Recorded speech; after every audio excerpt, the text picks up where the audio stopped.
All right. I hope this works. Can you see me? I don't know. Yes. Okay. So the stream is live. There is no picture so far. There we are. There we are. Hello, my friends. How are you doing? So I'm here right from my hotel in Bangkok. By the way, let me post this kind of sticky message here real quick so I can stick that to the top. Pin message. Boom. There we go. Okay, so this should work now. Let's see. Yes, that works. Okay, perfect. Is that? Yes. Okay, that's also discounted. Good. Whew. All right. So yeah, you can see I'm kind of tired and everything. And this is, I hope everything works today. The upstream should be good. The hotel has a fast internet, so that should be okay. Let's see if everything is working out. Sorry that this was like on really short notice today. And I'm mainly going to do the review of the challenge and maybe also answer some questions that you have, of course, about the trip, about the pack, about other stuff if you want to. No problem. I hope you can hear me well. Let me know if that works. As I can see here, it looks like everything should work so far. Good. Use the chat. Right now, it doesn't look like someone is using the chat. Oh yeah, I have to. No, this is. Let's hide this. Let's write hello here. Right now, I cannot see anyone using the chat. Hi Wojtek, this is the only person I can see right now using the chat. And myself. Maybe nobody else is here so far because this was really impromptu. Yeah, we can start with the video. Let's just start with a review and see if people will join later. The problem is, hey Marvin, how are you doing? Thanks for joining. That's pretty awesome. So more people are joining. Like I said, I'm still in Bangkok. I'm still in Thailand on my trip. Okay, let's get this started here. So I have to switch over, and this is the problem. You will see now all of my screen because I only have one screen. How did I do this in the past? I think I only streamed when I had two screens. I'm not quite sure here, or maybe I didn't switch between different scenes at that point. Oh, there's more people joining. Hi, Kameletin. Hi, how are you doing? Run the race. Hi, how are you doing? Please write where you're from. Hi, Saka from Japan. How are you doing? Thanks for joining. Cloud Live from Los Angeles. Hi, thanks for joining. Run the Red Race says, love what you do, brother. Thank you very much. That's awesome. Please keep up with the amazing work. Yes, I will. Absolutely. I always try to improve. And make better content for you, also mix it up a little bit sometimes. Of course, like the last video where I talk about photography, stuff like that. All right, I don't know how to see the chat at the same time while I'm streaming, so I think I have to like switch backward and forward between these two. It tells me here the upstream. Why is the upstream so high? Bitrate is lower than recommended. Really? It's lower than recommended?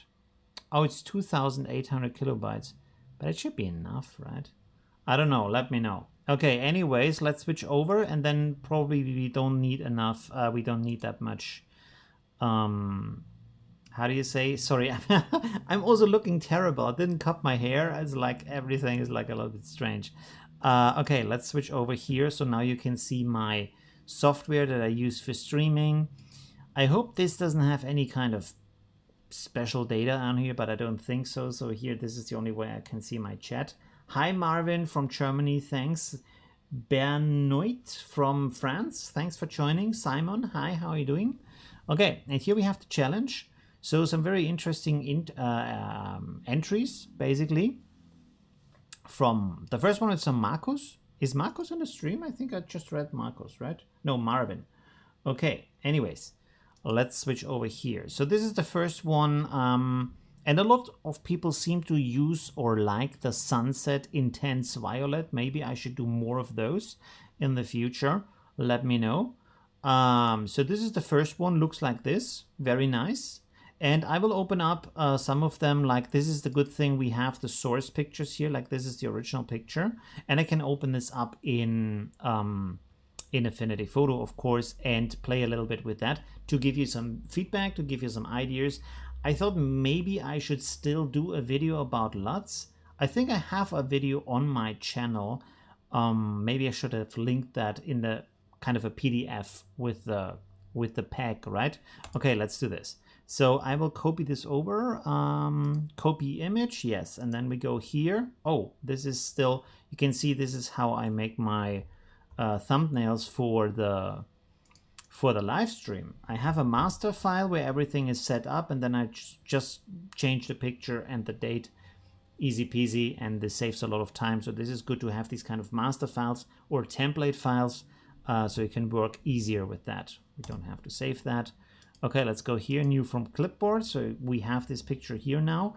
And of course, like I showed you in the video for the pack, what you can do is you go to adjustments and you can import the LUTs into a own category. You can see here I have called mine, of course, Olivia, Sunset and Beach LUTs.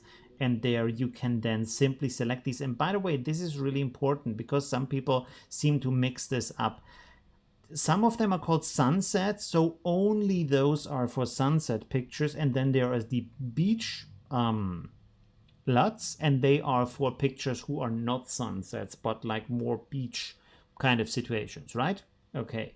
Just to clarify that, because they look different, they have different settings, and because of that, the result is going to be different. So a sunset LUT is not necessarily working on a picture that is a beach photo but not a sunset photo, right? Because there is no sunset colors in them, and vice versa. A beach picture is not going to work on a sunset picture very well because there is like it has sunset colors in it, and the LUT is not expecting that, right? Okay, anyways, let's go here to the intense violet blue. You can see this is automatically creating a LUT adjustment. Let's have a look at the chat real quick if someone is saying something. No. Simon? Hi, Simon. Thanks for joining. How are you doing? Always write the where you come from. That's always good to know that. Okay, let's switch over again to Affinity Photo. So this is how it is applied right as the LUT, or just as the LUT is, right? But the good thing is you can adjust a lot of that to make it look more interesting, more impressive, right? So one thing we can do here is, in this case, in between the image and the LUT, you can make an adjustment layer, and I have found that brightness and contrast works very well in that case, to make, how can I say, to set up the LUT, no, sorry, to set up the picture a bit better for the LUT. Because you have to understand that the way a LUT works is that it reacts to the colors that the LUT finds in the image. So whatever you create in the image is the basis, right? So if the basis isn't wrong, if the basis is a little bit off, or stuff like that, the LUT can't react to that in the right way. So a LUT is not a one-click solution, right? So you can see now, when I have this brightness and contrast adjustment between the LUT and the image, I can adjust the image. And because the image now looks different, the LUT also will react different to that, right? So for example, you can see here, when I make the contrast stronger, this, of course, influences how the LUT can influence the colors in the picture. So you can see, for example, here, when you look at the sky, that the sky is getting a deeper blue because the values are getting darker. And so the LUT has more to work with and can apply more blue in that area, right? Because it's looking up. This is also in a name, the look up table. This is the LUT look up table. It looks up the colors, the values, and if it finds these colors and values, it says, okay, I will change that to that color that is basically saved in the LUT, right? So if you adjust it so it creates these colors or these values, the LUT can say, okay, you also have to have blue in that kind of area, right? So you can play with that. And then we can, for example, make it a little bit darker. We can make it a little bit brighter, depending on what the picture is.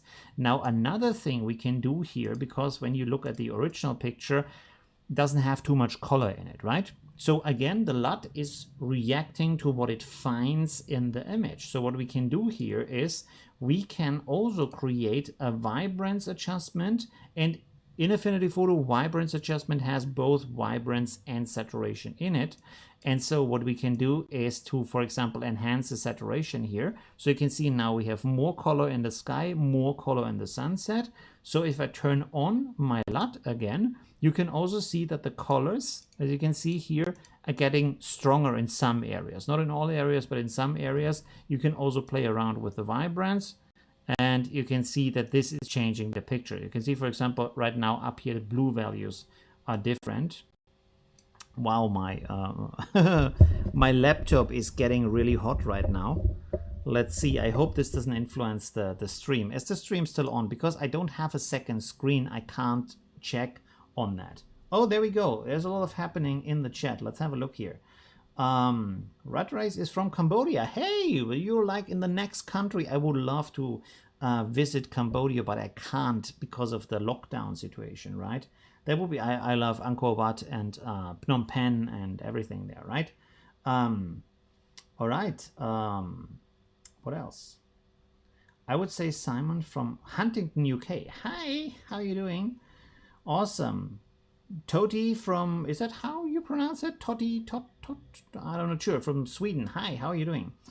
And Guy, hi, how are you doing? Thanks for joining. All right, let's go back to our, let's go back to our video here. Sorry, to the feedback. Okay, so you can do a vibrance and saturation adjustment for the image. Now, this is the first step. So the LUT has now reacted to these values, and now you can make a second vibrance adjustment on top of the LUT, because now we want to influence the output, right? So the first one is influencing the input into the LUT, and the second one, after the LUT has reacted to everything, is adjusting the output, right? If that makes sense. And this is, of course, on top of it, because all the layers go from the bottom to the top. Basically, everything. Is it like that? Yes, it is like that. Right. Okay. Okay. Let's make a second vibrance adjustment here on top.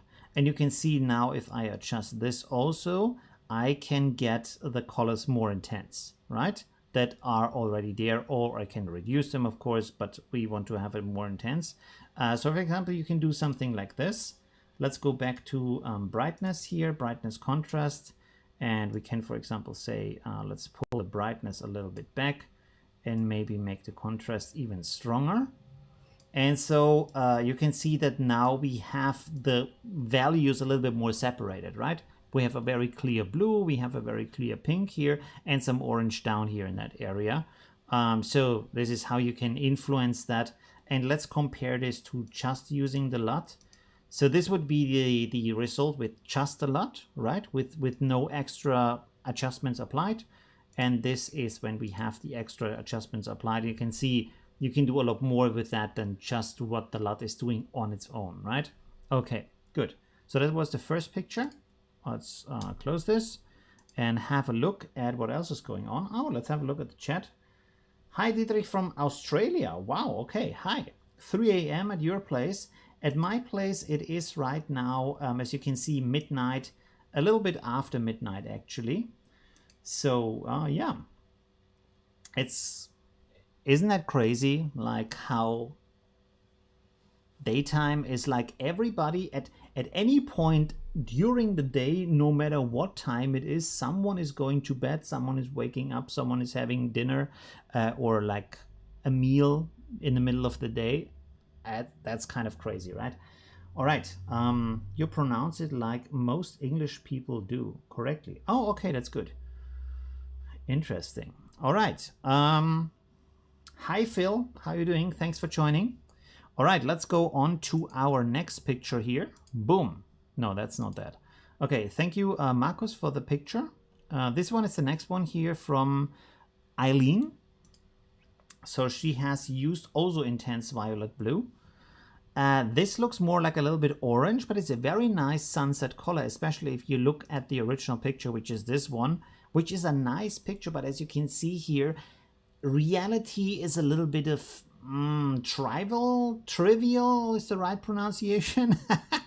Often, so it doesn't look as cool as we want it to be. And then if we adjust the colors a little bit, as you can see here, that's more like dreamy and interesting, and just it feels better, right? So, and this is also what photography does, right? And especially photo editing, right?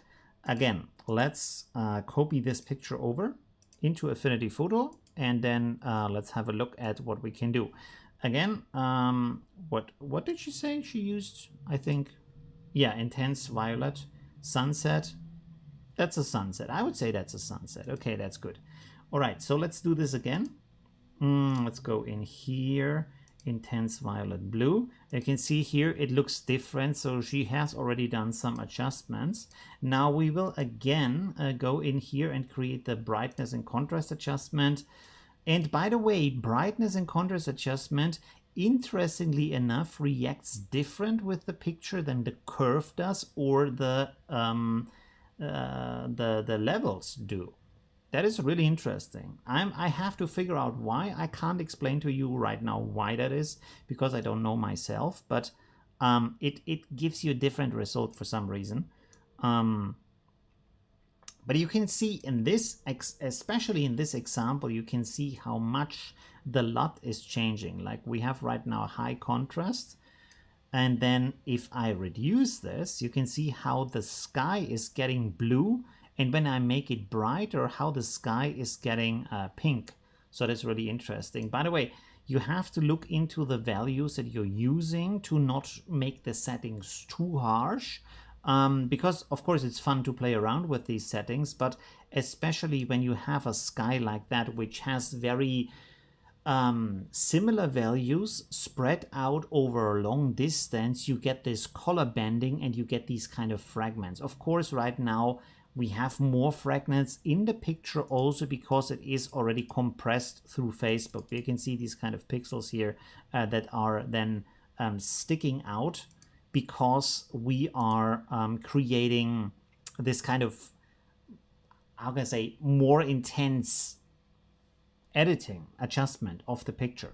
If you look, I don't know if you can see that in the stream, but these pixels are already here. We're just making them visible by playing around with the values. You can see if I push the contrast really high, and we probably have to go with a different setting here.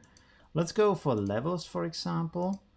And push this in and push this over like so. Yeah, now you can see. So this is compression fragmentation. This is not color banding, because color banding is like the name says, happening in bands, in wide thick bands, while this is like, you can see all these fragments. So this has nothing to do with color banding actually. It's just Facebook doing a very like strong compression on the picture to save space, and of course also how do you say, internet data. Anyways, let's go back here. Okay, so just you understand that this is not color banding, right? What's happening right now. Okay, but still you can see when you use these adjustments, you have a really big influence on that. And now again, the reason, as I explained before, the reason why this blue here is turning to violet all of a sudden is because the LUT is finding certain values in the picture and say, oh, these values, they should be pink. And so it's turning them into pink, although in the original picture, if we turn off the LUT, you can see that they are a bright blue, but they have a certain value where they fall in these values that the LUT is looking for and say, okay, they should be pink, while when they are darker, they are not falling into that area, and so they are blue. This is the reason why. But you can use that to your benefit, because you can see here, if we zoom in a little bit, that in the tree, the values are still good enough to make them pink. And so you can have this kind of beautiful contrast between the blue background and the pink tree if you want to. or you can make it stronger and then bring them closer together. So it's really interesting how versatile LUTs can actually be if you play around with the settings of the original picture, right? Okay, so that was a really interesting example, and also a very nice edit by Eileen that she posted on Facebook. All right, let's go on here. Let's see again in the chat. Okay, my chatbot is doing something. That's good. 1960. Ah, okay, yes. So you're in Europe, basically. That's good. That's perfect. All right. Okay. Good. Let's have a look over here. Wow, the laptop is going like you can cook an egg right now on the laptop. Okay, anyways. Here, I don't think we have an original picture here, right? Oh, by the way, here's another, like this, as you can see, is not a sunset picture. Like I said before, if it's not a sunset, maybe don't use the sunset LUT. It might in some cases work, but there's a chance that it might not work, or you get some color banding or stuff like that.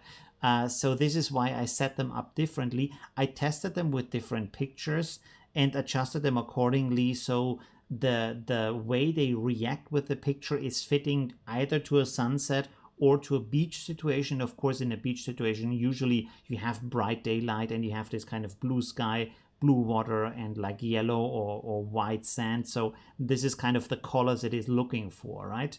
And also like nice green colors, stuff like that.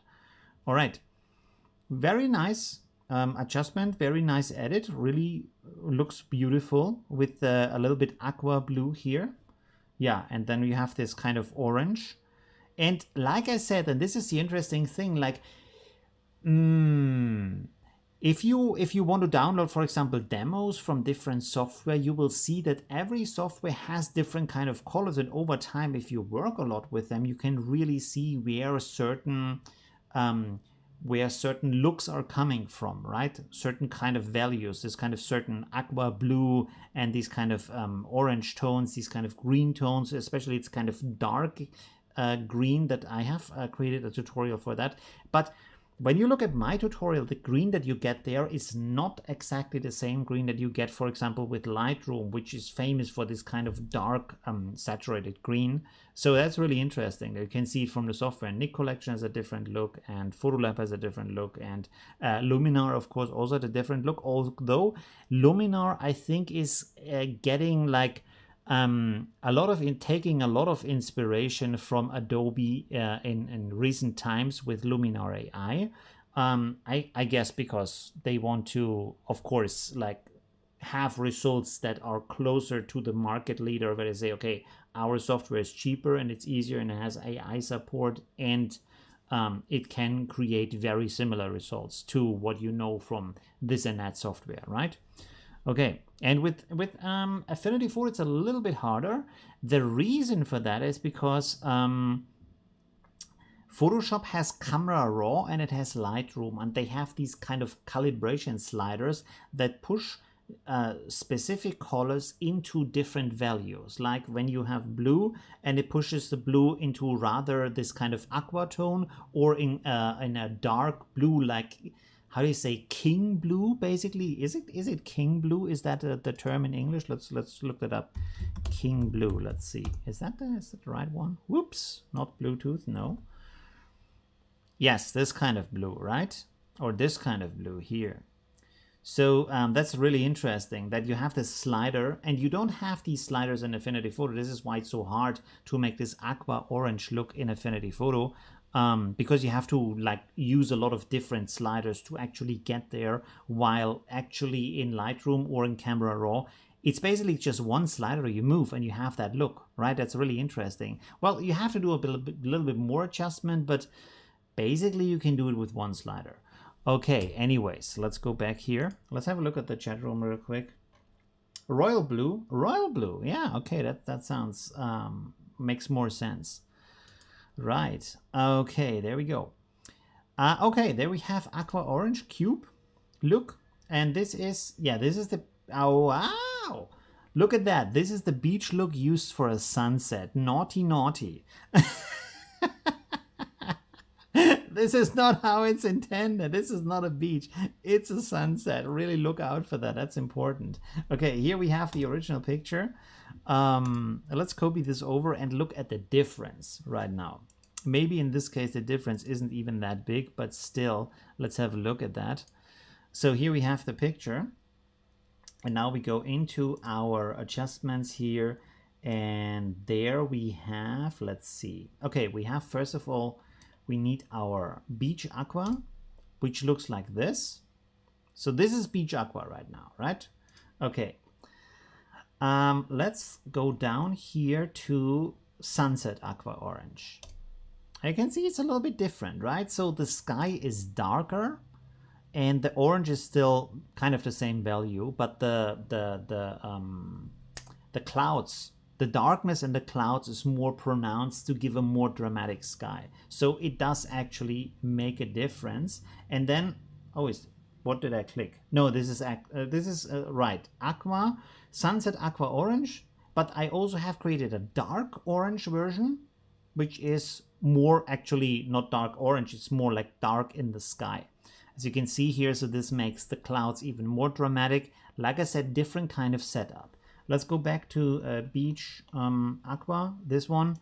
And you can see, like, it does work. You can use that, but at the same time, the sky is a little bit like smoother. Of course, it's also nice if you want to have that, but it's not as dramatic as with the other setup. Let's have a look at the orange here, by the way. Let's zoom in here a little bit and see how that is different.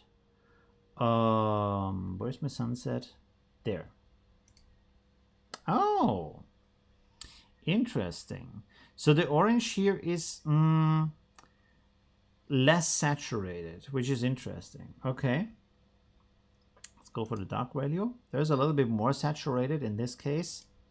Interesting. Of course, because it's darker, right? If you have darker values, saturation can basically grip it's better, and the color looks more intense, right?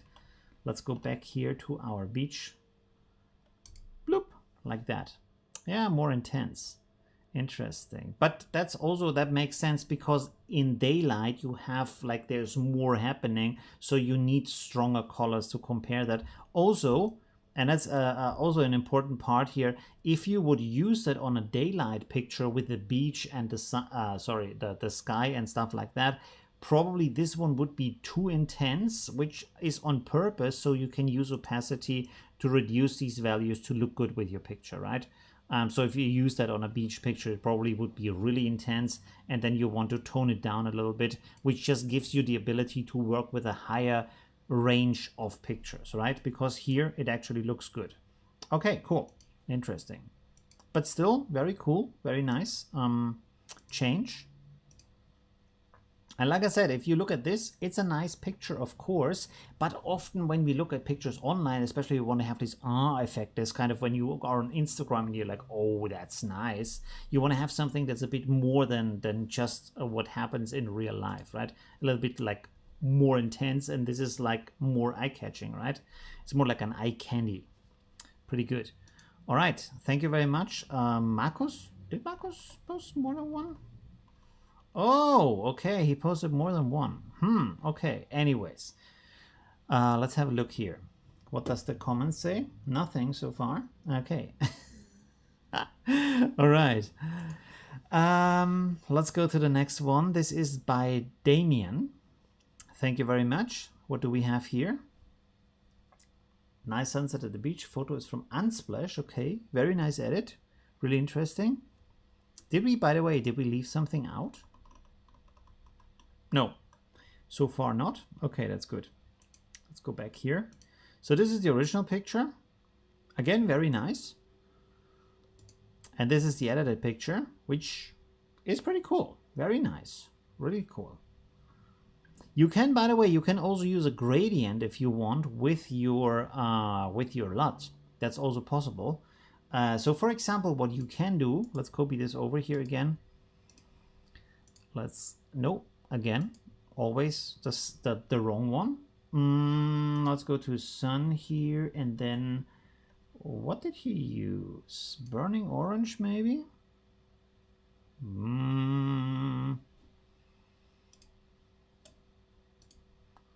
No, this is more pink. Is it again intense pink? Like this has to be the most used lot from the whole pack. I guess it's that again, right? Everybody loves this one. I need to remember that. Anyways, good. So here now you can see we have our LUT adjustment, and now simply to create a mask for that, what you do is you just go here to your gradient tool and blah, ching! You have created a mask with a gradient. This is how easy that can be. And you can see right now what I can do is, woo, I can make a color party, but more importantly, what I can do is I can say, okay, I actually want to have this only in the upper part. So we have this nice pink sky, but that not so much on the water, to have a little bit more contrast in the water. So you can play around with that, or you can also like draw this out a little bit to get some on the water, but not on the sand over here, stuff like that, right? And you can also adjust the intensity. Like you can see here, this dot is black and this dot is white, which means white is 100% visible and black is 100% invisible of that effect, right? But if you say, I want to have it like very, like 100% visible on one side, but then fading out into, let's say 50% visible, what you can do is you simply go in here and then you set this value here to 50%. You can see here right now I'm in the setting grayness, which only has gray values, and here I can adjust this. You can see here if I go from white to white, it doesn't have any effect, and if I go from white to 50% gray, like so, you also have this slider up here. You can also use this if you want to. So this means this is not completely fading out, but is always like remaining a little bit on the picture. You can see even if I pull this up here, still the water down here has a little bit of orange on it, sorry, of pink on it, of course. And so with that, you can also adjust that and just have like a little bit more control over where it's going into the 100%, right? So with that, you can have more control. And here's another tip, another trick. What you can do is, let's set this to give you a better look on that, to 0 or white and black again. And I can also, of course, set this to, for example, elliptical. And now what I can do is I can have an ellipse. This is right now a circle. It's a little bit confusing why in Affinity Photo it's always starting with these locked arms, but you have to click on the lock here, and now I can adjust these individually. And you can see right now that I can do it like this. So I can create an ellipse and I can put it, for example, around the sun if I want to. So now I have this kind of pink only around the sun, but not in the edges of the picture, at the sides of the sky, or I can make it even bigger if I want to. So with this, you can actually apply the LUT very precisely where you want it to be, right? So that can be very helpful. Of course, you can also invert that, by the way, if we are talking about that. Let's pull this in here again, which doesn't work right now. Please don't crash. Oh no. This is one thing I don't like, is that this is resetting itself every time you use it. So we have to now set this up again. This is what is a little bit of a downside using the gradient like that, because you have to restart again if you want to change something. And it's still not working? Oh, because I'm not on the right layer. Okay, anyways. I have to change that again. There we go. Okay, so what I was saying, or trying to say, is you can reverse that simply by clicking here on gradient reverse, boom. And you can see now I have my pink on the outside, but it's kind of stopping on the inside, which right now we can't see so good, but now you can see better. You see? So we have a little bit of pink, like intense pink here on the outside, and then it's getting less and less the closer we get to the sun. So whatever you want to do with that, now you know how to do that. All right, let's go out of here. Thank you very much, Damien, for the picture. Pretty cool. Let's see what the chat is saying. Nothing again. Come on, use the chat, please. Let's talk. This is what I'm here for. Come on, let's talk. This is why this is live. Otherwise, I could make a pre-recorded video. We can also talk about Thailand, about the travel, like is a bit crazy right now because of the lockdown, because of COVID.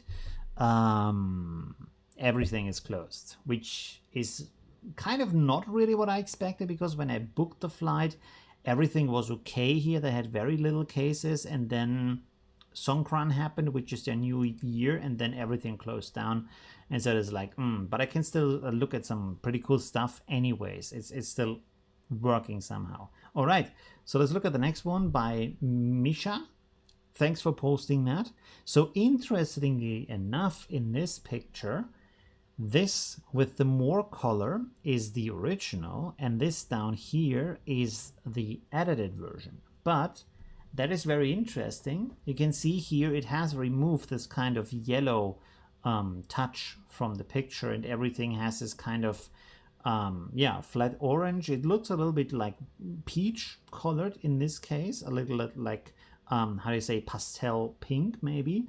But the interesting part here is that this has also reduced it to just 2 colors, which gives it a very different look, but also a much smoother and cleaner look, basically, right? Which is what you often find also in advertisement, in movies, stuff like that, that the picture is reduced to just 2 colors to really bring out the composition better, focus on the scene, on what is going on. And you can see here how this picture down here is much more focused and less noisy than the upper picture. Of course, the upper picture is pretty cool, very nice, very eye-catching. But for example, if you would have this picture down here, and then you want to have some scene, or want you have you want to place a product or something, you don't want the landscape to be super distracting from that. So this is actually a good idea to make it a little bit more quiet, and at the same time look very elegant through this kind of adjustment and reduction. So that's pretty cool. That's a very nice adjustment. I really like that. I hope you can see that good. Let's maybe open this up in a new tab so I can zoom in here a little bit. So this is the original, as you can see. And then this is the adjusted version. And like I said, so this is very loud, very noisy, pretty cool picture. I'm not saying it's bad or anything. This is very good for Instagram, stuff like that. But you can see here, this is more like poetic. It has some, like, it's quieter, it's very nice, and you can still add something to that. So that's pretty cool, right? So for example, also if you would make a post and you want to have some text with that post, like a quote or something like that, this would probably be a better idea than that, because this is very distracting from the text, while this gives the text a lot of space to be there, right? And at the same time, it looks like really nice. Okay, thank you very much for that. Misha, very cool edit, very cool idea to use it like that. Okay, and I'm really happy that the LUTs find so many creative users, right? So that's pretty cool. All right, here's the next one by Gregory. Let's see what's going on here. Oh my God, okay, wow. This is very intense. Let's open this up in 2 new tabs here. So this is the original picture, which looks like it's almost night, really dark, very dramatic picture. And this is the edited picture, which looks like the day is just starting to fade out. This is really impressive. It's very changed, right? And you can also see, like, again, this is, by the way, this is the blue I was talking about before. Let's Google this again. Royal blue. Royal blue. Boom. You see this value here? Maybe navy blue. Maybe something in the middle between royal blue and navy blue. Let's click on this. I'm gonna make this bigger. There we go. Look at this blue here. Yeah. Royal blue is like a lighter version. This is a darker version. And now we look at this color here. And you can see how this is similar to this kind of color here, right? And this is what I mean, like with this kind of Adobe slider, with this kind of Adobe adjustments, and this kind of strong aqua look. That's kind of the Adobe thing. And this is the other end of the slider, which you get this kind of a dark look. And it's really interesting. It's really nice that with LUTs, You can just say, okay, I create these looks, I create these designs for you, and you can simply apply them with one click. That's really amazing. You don't need to understand all this kind of complicated stuff that you can do in Camera Raw or in Lightroom, stuff like this.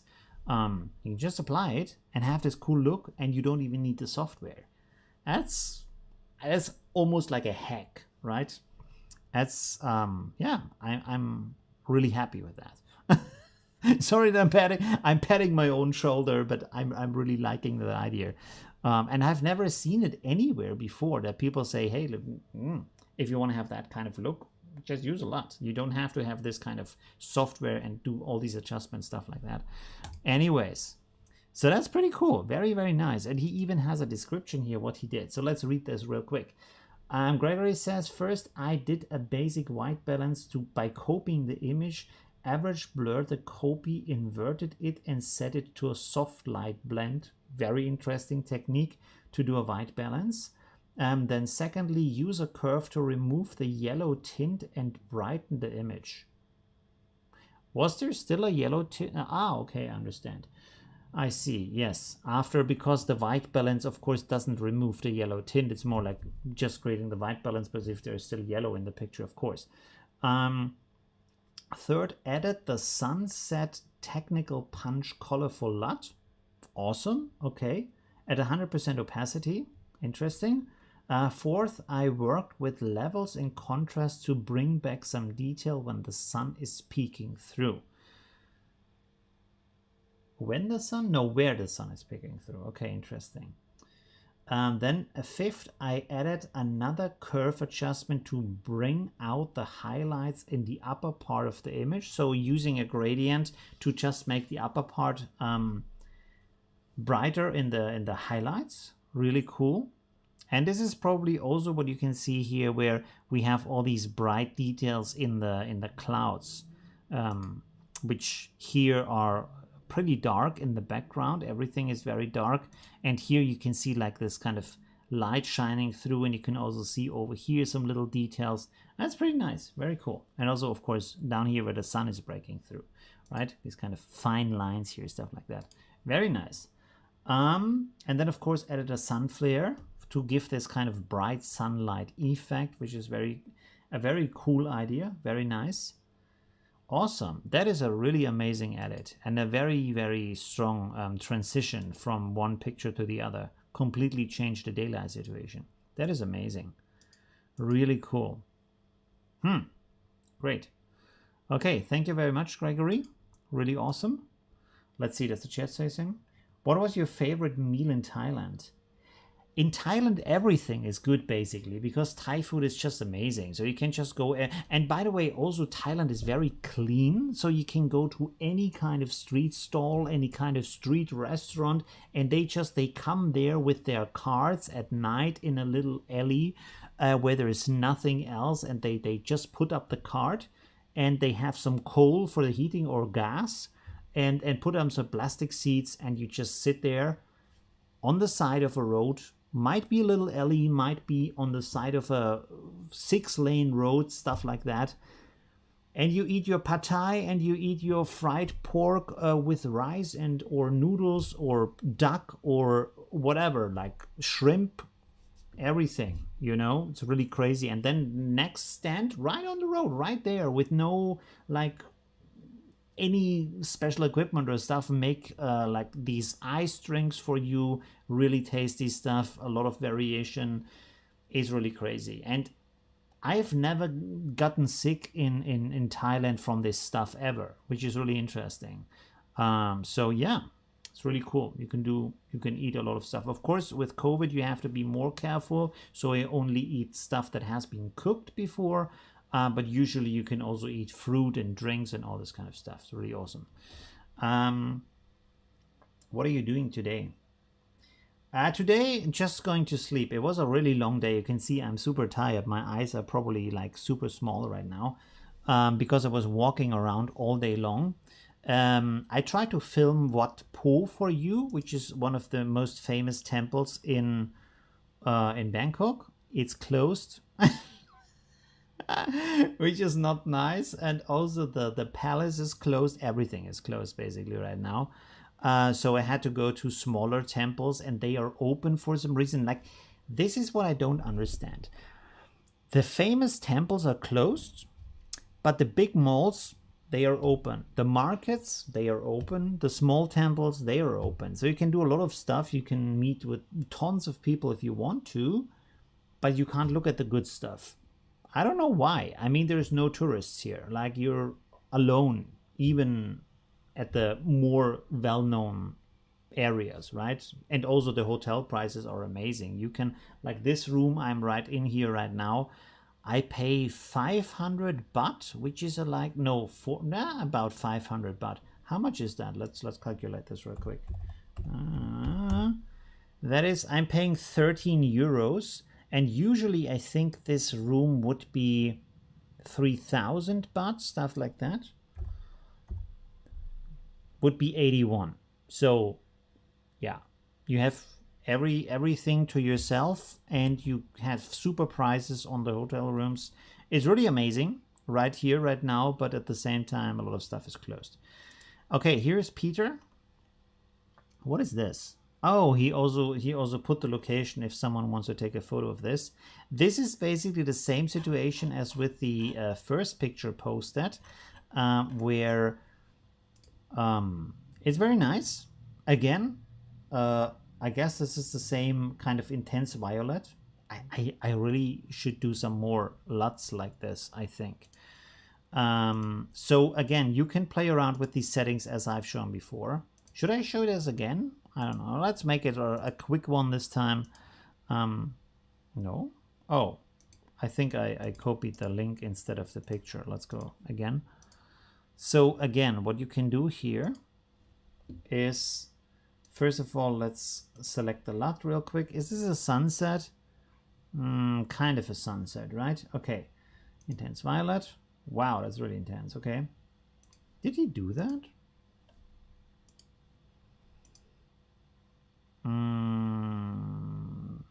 He might have used a gradient, because down here it looks different and the beach isn't changed too much. Oh, he's describing what he did. Let's see. iPhone. Oh, it's an iPhone photo. Interesting. The heaven has more structure. The sunset violet dark feel. Ah, okay. So different one. And then aqua dark orange on the beach, I guess. So these are two different LUTs used on one picture. Oh no. Even three different LUTs? Beach beige punch on the beach. Really?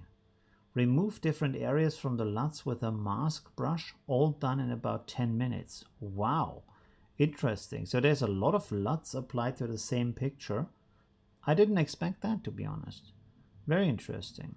Here I can also show you another interesting trick what you can do with LUTs. And that is, you can see right now, this is intense violet. Everything is violet right now. But what you can do, this is blend mode normal right now. Now look at this. When I switch this over, for example, to soft light, well, this doesn't do too much right now. Okay, maybe that's... I expected a different result. I'm sorry. That wasn't what I expected. Interesting. Nope. Okay, this completely didn't work the way I intended it. Let's see on some other LUTs. Okay. Oh, there we have a different effect.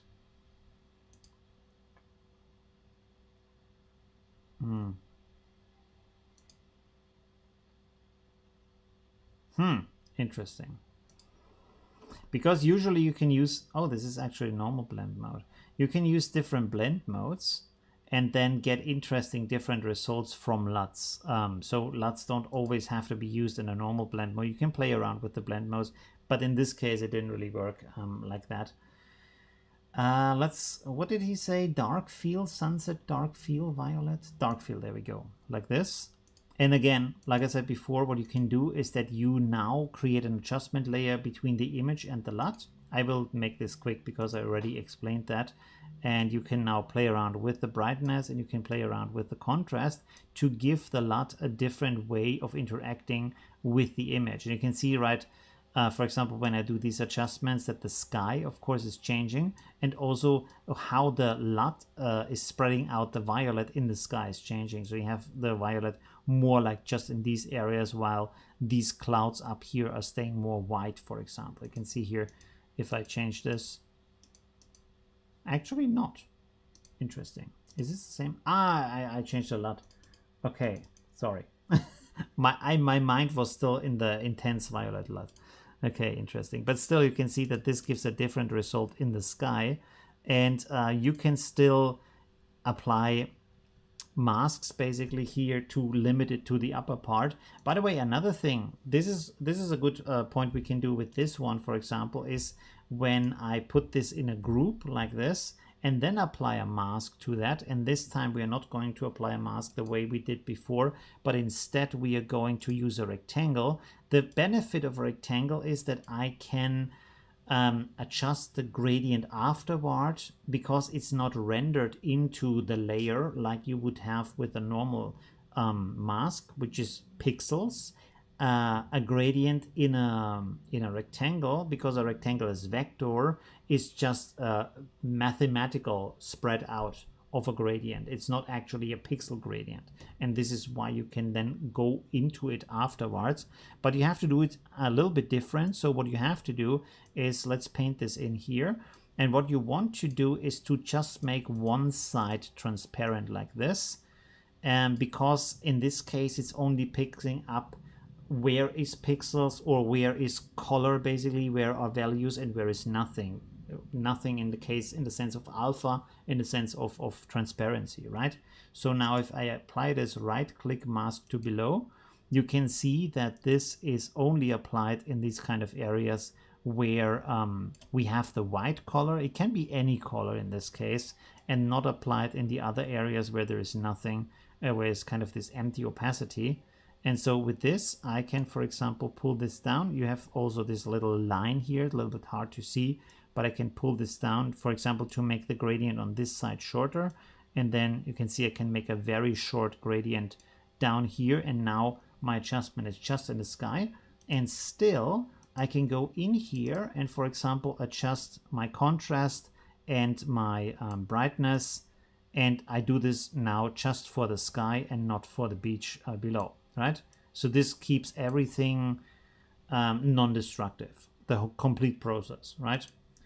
Okay, there we go. Let's close this. Let's have a look at let's close something here because my laptop is cooking. Ah, wow, can't even touch it. Okay, is the stream still good? I hope so. Oh, hi Cord, thanks for joining. Hi, cool to see you live on your trip in Thailand. Yeah, it's awesome. We should talk about Thailand afterwards a little bit more. Let's look at more of the pictures. But you can ask me questions in the chat and I will answer them at the same time. Okay, let's go on here. So thank you, Peter, also for the description. It's really cool. Here's the next one by Holger. Wow. Wow, that looks pretty cool. Very nice. So this is the original.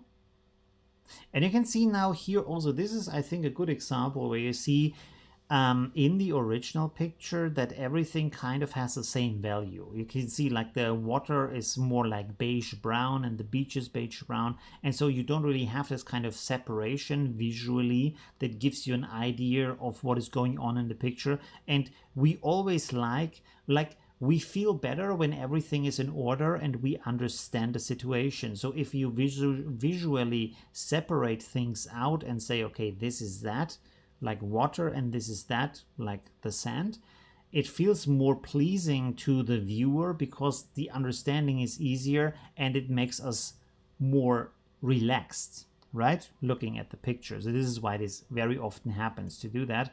And you can see here now there's a separation between, you have this nice warm beach color and then you have the water which has this kind of aqua blue in basically this kind in the more white elements. So but there's still kind of this spread out, which is really interesting.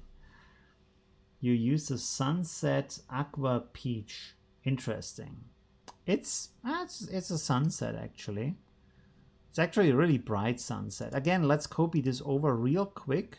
I just want to see, first of all, what is the other, like if we use the beach version, what is that doing? Let's go here. Do we actually have one like that for beach? Because beach has different colors in it, so some color combinations don't make really sense for beach, because if you don't have a strong orange, if you don't have a strong violet or a pink, which you usually don't find on a beach, it doesn't make sense to make an adjustment in a LUT for that. You rather go for the blue, the yellow, and the green colors you find on a beach, right, with palm trees, stuff like that. So do we have, we pink sand? Did he use pink sand? No, he used something different, right? This is, wow, this is a little bit too intense. We can reduce this a little bit, like so.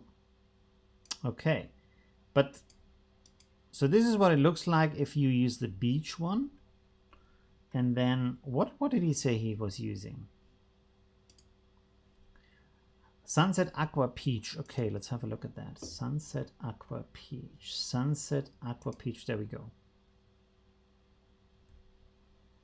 Interesting. Okay. That looks surprisingly similar to the other one, but I have seen in the other one I reduced the opacity, so the other one was stronger from the values. Again, let's go in here and use our little adjustment here for brightness and contrast. Let's push the contrast a little bit up. Let's push the brightness a little bit down. And you can see now the values can also have grab more hold of the different values in here. For example, also here now we see a little bit more of the sand. Before it was kind of bright. So yeah, you can do a lot of these adjustments with this simple bright and contrast adjustment. You can bring a lot more color into the picture. You see, if I turn this off, it's brighter, and because of that it picks off up less color, and now it's darker and picks up more color. Okay, thank you very much, Holger. Really nice, really like it. I like how this kind of softness that it gets from these kind of colors. It's a lot more dreamy than the original version, which is a nice picture, but everything is kind of the same value, right? And here it's like you can feel yourself better into the picture. All right, how many more do we have, by the way? Okay, that's good, that's good. Abu has created this one. Wow, very nice. Very cool, interesting. Again, this is the original, and it's like, you see this again and again. If you see the original picture, it's completely unedited. It's like this, like, it's a cool situation, but the colors are not there, and the colors are telling the story of what is happening, right?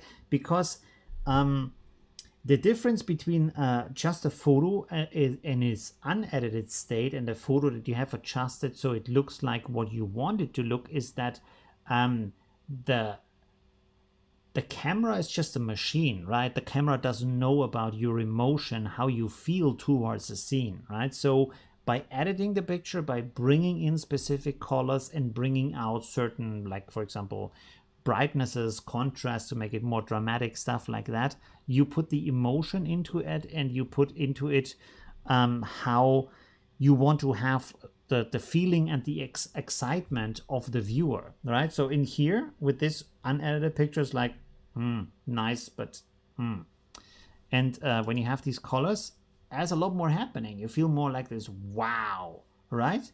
This is kind of the effect of why editing is so important, right? Because it's often also a discussion, should we do that, should we not do that? Keep in mind the emotional part of the picture and what you want to show with that, right? Pretty cool. Also right now you see, I feel like you see a lot more, like the landscape is deeper. Also you have more contrast up here, especially including the color. You see the bird a little bit better. So you can see like this is, yeah. And a lot of details also lost kind of in that way, right? So I feel like in this version, you see the people down here better. You see the water better because it's separated from the beach. You see the bird better. Very cool. Really nice, very nice edit from Abu. Thank you very much for that. He used the Sunset Aqua Orange LUT for that, so that's pretty cool. And some minor adjustments, edits with C1 Express. What is C1 Express? C1 Express, I've never heard that. That is, Capture One, of course. C1. Okay, yes. You can really see that I'm tired right now. Wolfgang has used 3 different LUTs, blending mode 100, but different opacity. What does that mean? There we go. Wait a second. I open this up in a new tab so we have it on the full width. So it says Sunset Technical Punch Colorful Punch Blue. Okay. Opacity 80%. Then Sunset Burning Orange, opacity 35%. And then Beach Faded Green, opacity 90%. Interesting. Wow. The interesting thing you can see here is that because there are no green values in there, you don't see the faded green effect in this picture. It's more like it has this kind of orange, of course, or like beige tone that you find in beach colors, but the rest is a little bit looking like a black and white picture, which is still cool. It's very nice. All of these edits look very interesting. I like this one also, the orange one, although all the colors come together and look very similar. But this is also a way to how can I say, to adjust pictures, to also design scenes. You see it often also in advertisement, especially recently. I think like this is has been a trend for like the last 2-3 years. I feel like you see it more often, where everything in the picture, like the background and the dress that they are wearing and every like object in the room and the furniture, everything has the complete same tone. So it's like monochrome in a certain way. Is it monochrome? Is that, would you say that? And that's also nice, right? Where everything comes together. Usually you would do the opposite, where you try to separate 2 tones, like you see here on the left side, where you have this large contrast between the orange tones and the blue tones. And if you do that, the elements are separated a lot more and you can define them better. But if you do this, what you see here in the middle, where everything has this kind of orange value, and using it at 35% is nice because you get these soft pastel colors. Everything comes together in a very dreamlike state, in a very like, how can I say, soft fantasy, like very cozy kind of situation. So that's very nice. That is very cool. If you compare these two, this is very loud and kind of, in the left one, you would think this is kind of an action scene. You kind of expect Godzilla or some other monster to break through the clouds. And the one in the middle is more like you expect this kind of, it looks like a perfume advertisement, stuff like that. You know what I mean? And the right one is more like film noir, a little bit, I feel like, right? So it's really interesting how much you can do with one picture and just different LUTs and different adjustments to the picture with completely the same scene. It's very impressive. Thank you very much for experimenting with these different LUTs. That's actually a good idea. Maybe I should have done this as the task for the challenge. That's a really good idea. I've never thought about make variations of the same picture. It's actually a pretty good idea. And this is the original picture, by the way, the unedited version. Or not unedited, but the way the original picture, right? That's what I mean by that. Okay, pretty cool. Thank you, Wolfgang. Awesome. Let's have a look really quick at the chat here. Ashala says you can smudge paint in Affinity Photo. Can you smudge paint? Kind of. It has a smudge finger brush, but it's not as good as in Photoshop. So this kind of smudge paint thing you see done in Photoshop is, it does work, but I feel like it doesn't work as good. But you can still try to do that. What you want to do is Let's, wait a second. I will copy this over real quick and then just give this a quick try. Nope. Let's go here. We have to, you see in bracket it says image, we have to rasterize it to turn it into a pixel image, and then let's zoom in here a little bit. Of course this is low resolution, but still we can go over here and see Smudge Brush. So the important thing, oh, you can't actually adjust that. Interesting. Let's see. Let's see the strength 100%.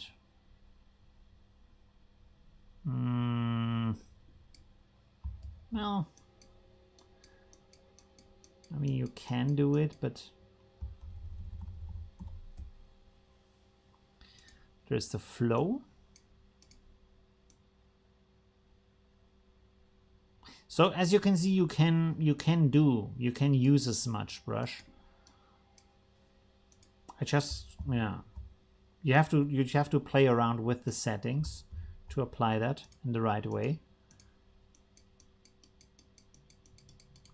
And the main use of Smudge Brush in I think what you're asking for is these kind of smudge paint effects. By the way, I'm not sure if you can change the brush. Let's see. Oh, you can. Oh, wow. This is actually not too bad right now. Interesting. Has kind of a paint effect. But why does it look like it's copying it instead of smudging it? You see, like the content, like the tip, this part here, it stays completely sharp. It's not like smudging it to the side. And this is, you see, like it's like making like a ton of copies next to each other instead of like smudging it, like what a smudge is basically, right? So that's and you can't adjust the brush. Can you adjust the brush itself? I don't think you can, which is a little bit of a downside here. Because what is happening right now, you see this kind of distance here. This is happening because you can't adjust the spacing between the different brushes, because actually a graphic program doesn't really have a brush, right?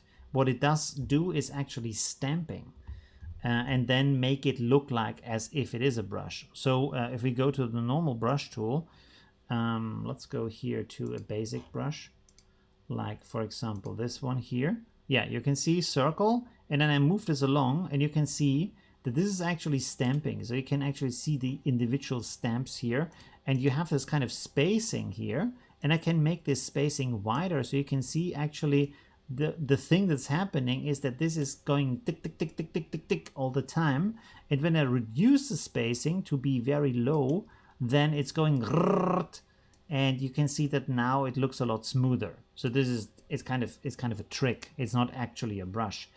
And so it seems like with the smudge brush this doesn't actually work, and so you get this kind of, you get these steps here, and this is where it stops to look like a brush. So this is why I say doesn't really work that well.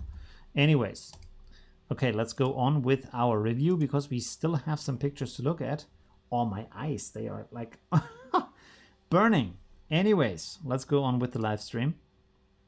What do we have here? Marilyn says, I'm just starting to learn photo editing as a hobby, and so I just joined hoping to learn more from Olivia in this challenge. I'm having a hard time looking for unedited beach photos. I have the same problem when I do tutorials to find a good picture that is at the same time not edited too much. That is very hard to find that. And of course, you're not always in the right position, in the right place, in the right situation to take the picture you need for the tutorial, right? Just a Vibrance Curve. Oh, so I think she didn't use a lot, but she adjusted everything herself in this picture to create that kind of look. So maybe that's also a misunderstanding on the challenge task. And And you can see here that the colors are different. And this is what I meant before with these kind of adjustments. It's really hard to get these kind of specific Adobe looking colors, right? But we can give this a quick try. Let's go over here, place this in here again. Should we use the classic aqua look? Is this a sunset? No, it's not. Okay. Let's go like this. Very dark. There's a little bit of orange. You can see, like, because it's so dark, we don't really see any effect. So again, we're going to use our brightness contrast here. Let's make this a lot brighter and then also give it some more contrast. So already we're going to see some nice values. It's actually in this case not working as well. So what we can do here, let's turn this off. Let's go for levels this time.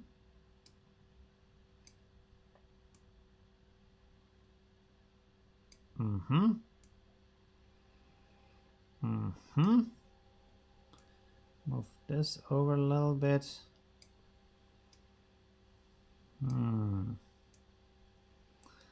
This picture is a tough nut. Okay, so we have done this. Let's go in here and then heighten up the vibrance.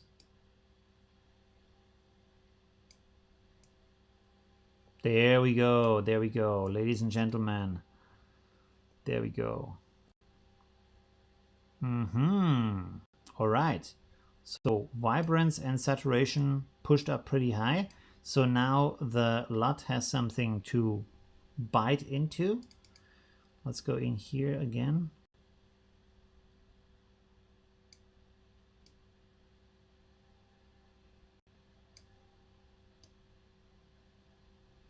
You know, actually we can now try to maybe still use our brightness adjustment. Let's reset this real quick.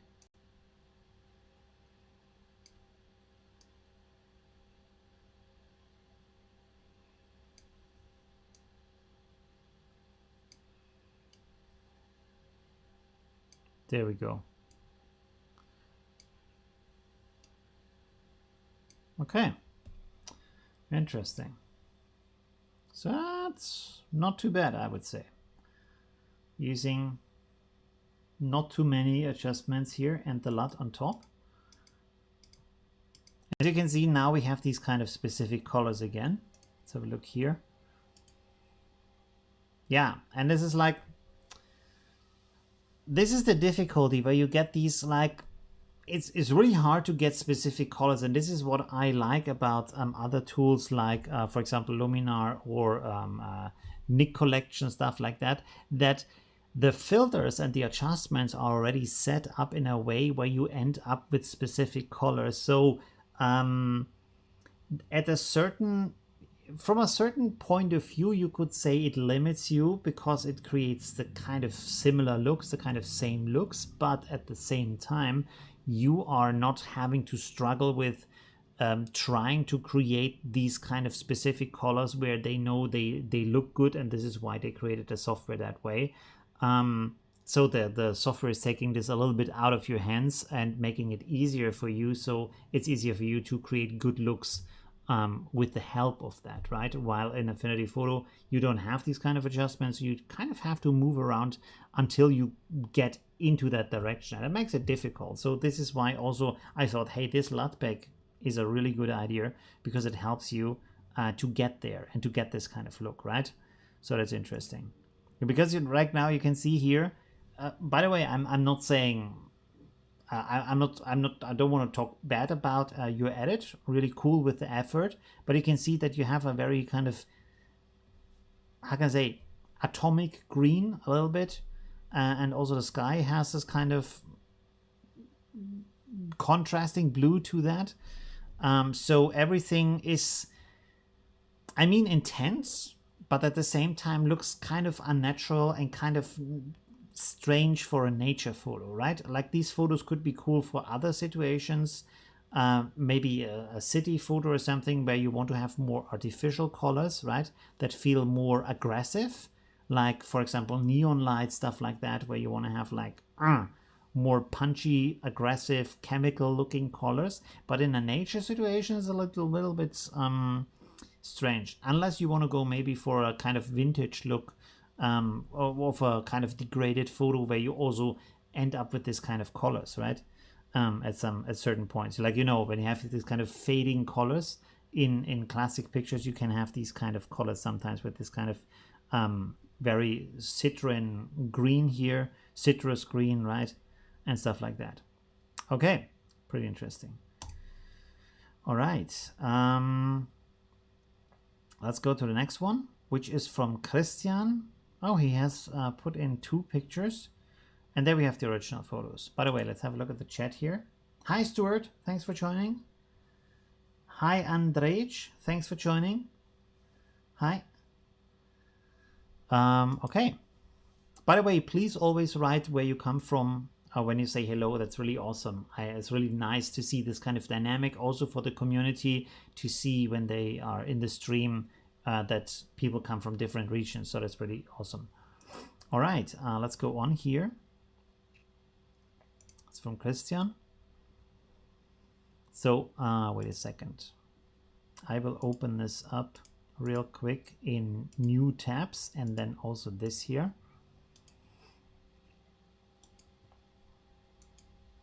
Okay, so these are the original pictures. Why is this not open in a, there we go. Yes, okay, that's better. Let's zoom in here a little bit. So this is the original picture, and this is the edited look, which is like more of a slight adjustment. You use the aqua dark orange look here at 50% to just give the orange of the sky and the sunset a different color, more like this kind of signature orange. Really nice, very cool edit, and a very slight. It doesn't always have to be super pow in your face editing of the picture. It can also be like a very slight adjustment just to get the colors right and have a great look for the photo. So pretty cool, very nice, really like that. This is the other one here. Very nice beach photo this time with the beach tower. And again, it's kind of slight adjustment, a little bit of this kind of aqua tone in the sky. And then the beach is a little bit more like a warmer orange, or like a warmer, how can I say, yeah, sand tone, beige, a warmer beige tone basically, right? Very nice. Also the red is a little bit, it's like all of the colors are a little bit more alive. It's really interesting, very nice. Düne Helgoland, beach aqua orange look. Okay, interesting. Also at 50%, so not too intense. And this, like I said, often you have to tone it down. It's really important. Reduce the opacity so it's not like too intense, and it fits the picture better. Really like these adjustments. Both rather slight, but both very fitting for the picture and really bringing out the atmosphere and the core elements of the scene. Really nice. Okay, awesome. Let's go on for the next one. Oh, this is also the last one. Wow, okay. Oh no, there's more.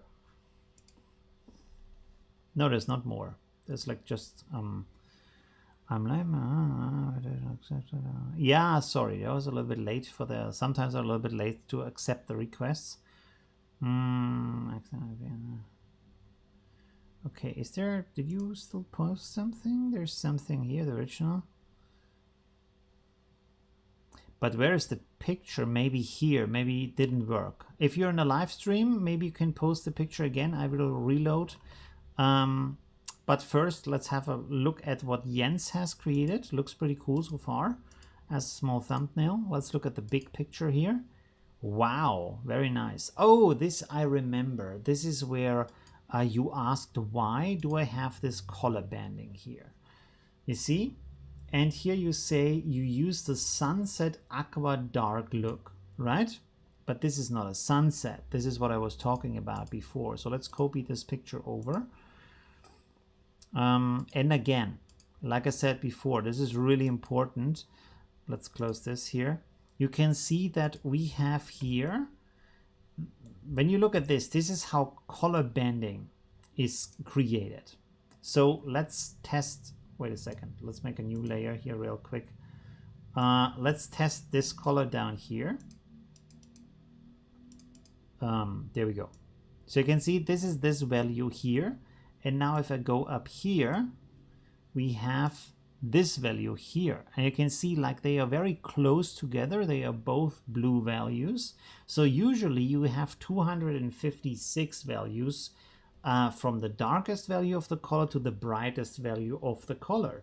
But if you now have this sky, you can see that this is going from, let's see, let's test this again. So this says, you can see here from the luminosity, it says 71 over here. And this area is 71. And now if I go down here, this has 95. So it's not that far apart. You can see if I move this down here, this is basically the difference. You have seen this point travel, and then also the color value changed a little bit, but it doesn't really give us much more. So what did I say, 95? Let's go with 95 and 71. So this means 95 minus 71, we actually have only 24 values, not 256 values. And this is where the color banding is coming from, because this is spreading out now over the sky. Basically, the complete sky has to be covered in 24 colors. And of course, we have a lot more pixels in between. We have hundreds of pixels in between. So they need to like share values and then go into the next value and then go into the next value. So you will find 10, 20 pixels having the same value, and then the next 20 pixels also just sharing one value. And this is why it looks like a band, color banding, right? Okay, and you basically want to avoid that. So let's see here. Go into the adjustments again. And then, so right now, let's go to the sunset one. And he said dark orange, like this one. I can see, like, I have less color banding, but this is probably also intensified by the Facebook compression, but you can see a little bit of color banding happening down here. This is for the sunset value right now, right? So let's go over to the beach value. Also orange dark.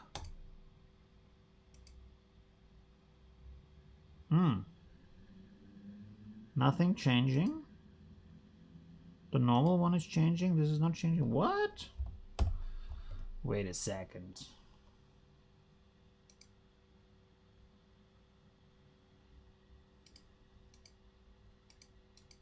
Are the dark ones that similar? Am I crazy right now? What's going on? This is the dark one for sunset, and this is the dark one for... Okay. I guess the dark version is very similar, or even the same one. Very strange. Okay. Let's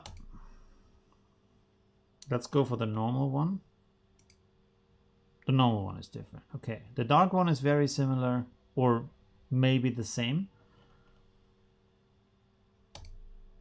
But you can see that with the normal one, the values are changing. So let's go here, and this is the normal one, beach aqua orange. You can see here that the values here are a little bit softer in the sky, right? Compared to this one, where the values are a little bit darker and more intense, right? Interesting. Okay. That was not what I was expecting. I thought they look a lot different and also have a different effect. So we have a tiny bit of color banding down here. By the way, there's two things you can try to do to fix that. So one would be to go up here and then to the document and then convert this to 16-bit, RGB 16-bit, not 32-bit, by the way, because this is HDR, as you can see, will completely mess up your colors. Go with the 16-bit version, convert that. Let's see. I mean, it's very slight from the color banding in this case. There's a little bit. Is this color banding or fragmentation? Because you have these steps in here. Anyways, another thing that you can do is, let's go right click here and then merge visible. So actually the LUT is rendered into the picture. So you can see now this is, everything is a pixel layer. What we can do here is we go up here to filter and then noise and then add noise. And we add a little bit of noise. And this like mixes up the pixels. It's a little bit like you would heighten the grain basically.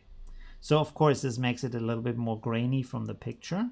But as you can see here, like when you look at this area here, where you have this block here of the same color, I'm not sure if you can see that in the stream at all, but this is kind of a blue block here, which has all of the same color in it. And then there's another block down here, which also all has the same color in it. But now if I adjust and make it a little bit more noise, you can see that because what noise is to make it brighter and darker, this is actually introducing different values in between. And now then afterwards, if you save it out as a JPEG, this might then look more smooth than before, right? Also a little bit more noisy. But if it's like a bigger picture, you might not see that as much, right? Okay, so these are two possible ways to fix that, right? And by the way, you might often not see it in Affinity Photo that it's fixed, so you have to actually save it, export it as a JPEG, for example, to see the actual effect, because sometimes in Affinity Photo it doesn't render it the way it actually looks, and then when you save it afterwards, it looks different. The reason for that, by the way, is because right now, if this is converted to a 16-bit pixel, to a 16-bit picture, a JPEG is 8-bit. So it has to be compressed down to an 8-bit picture, and then basically it has to be re-rendered into 8-bit, and this then tries to simulate that in a way where you have this kind of effect that is classically known as dithering, which is also looks a little bit like this kind of noise effect. It's not really a noise effect. Dithering is where it kind of jumbles the pixels a little bit around. So it's how can I say? Looks a little bit like noise, where it puts darker and brighter pixels next to each other to simulate kind of a gradient where actually you couldn't make a gradient, right? But just by putting these pixels in that way, right? That was a horrible explanation. maybe go here and look for dithering. Dithering.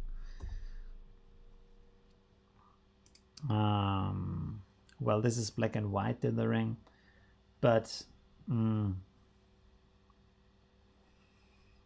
yeah, all of these are black and white right now. This doesn't really help. But I mean, you can also see on these kind of pictures where it tries to, from not enough values, by making these patterns simulate more values than there are actually there, right?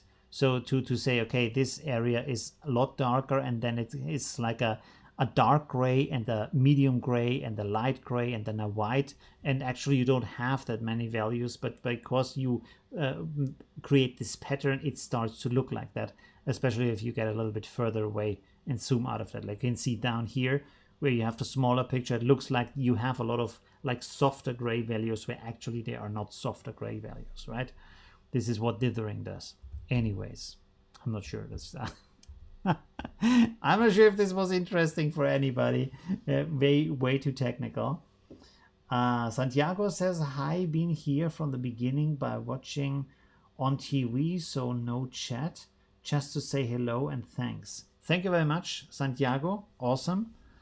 All right. Was this the last picture or not? Yes, let's reload this real quick just to see if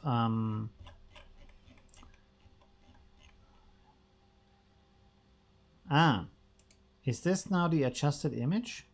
But did you use a lot? I noticed it's too late for my group.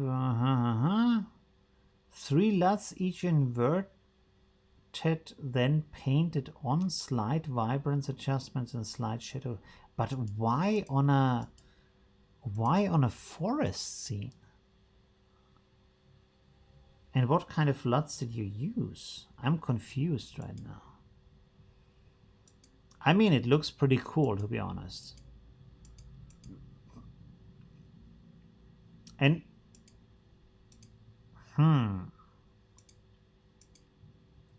I really like the values down here. You can see how this what is it actually? Are these, I guess these are leaves down here, have a very nice warm brown compared to the original picture where this has this kind of greenish hue in here. Let's zoom in here a little bit. You see here, everything here has this kind of green yellow hue in there, and then in the adjusted version it doesn't have that anymore. It's more uniform and it has a warmer touch to it, so that's very nice. And also on the tree, on the bark of the tree, and this separates it out towards the leaves, which I've said in tutorials before, is that as you can see here, the leaves have yellow in them, because the grass and leaves, we always look at them as green, but they are actually a mix of yellow and green. But the bark, because it's brown, also has yellow in it, and this is why if you don't adjust that, even though the leaves are green and the bark is brown, both of them have yellow and they look very close to each other. And so this is why often, for example, forest pictures don't look that impressive compared to adjusted pictures that you find online, because you don't have this kind of separation. And then when you look at this adjustment that, what was his name again? Sorry, Madi has done, is where you have now this kind of separation where the bark has a nice reddish brown and the leaves have a nice saturated green that is less yellow, right? And so you can now clearly see what is bark and what is leaf, while here it's kind of flowing into each other and it's not as visible and it's not as satisfying to look at, right? So it's really interesting to understand that. Yeah, very nice. Oh, there you have also this kind of nice blue, royal blue, as we said before. Let's look at this. And again, you have a little bit of these yellow and green values in here. And here it has more of kind of this blue, which also again separates it out, because of course blue is contrasting to orange and orange is contrasting to yellow. So everything is getting separated out and you can see it clearly and much more satisfying, right? Okay, awesome. That's it for today, basically, for the feedback, but we can still talk about a little bit about the Thailand travel. Oh my god, I'm looking so terrible. I'm looking like a survivor of, I don't know, how do you say, a marathon run or something like that. Oh my god, I'm sorry, I look terrible, and my eyes, they are just slits anymore. Okay, let me have a look at the, let's also have some cola to get me a little bit more awake. All right. So yeah, thank you very much, everybody. What do you want to know? Should we talk a little bit about the Thailand trip, or just finish the stream? How long have we streamed? Oh, 1.5 hours. Wow, that's longer than I actually thought this would take. Today I thought like 45 minutes, stuff like that, but now, yeah, it's over 1.5 hours. Pretty awesome. So yeah, by the way, I totally forgot, I also have my second channel. I can't switch to my second channel right now, but I can show you. 1 second.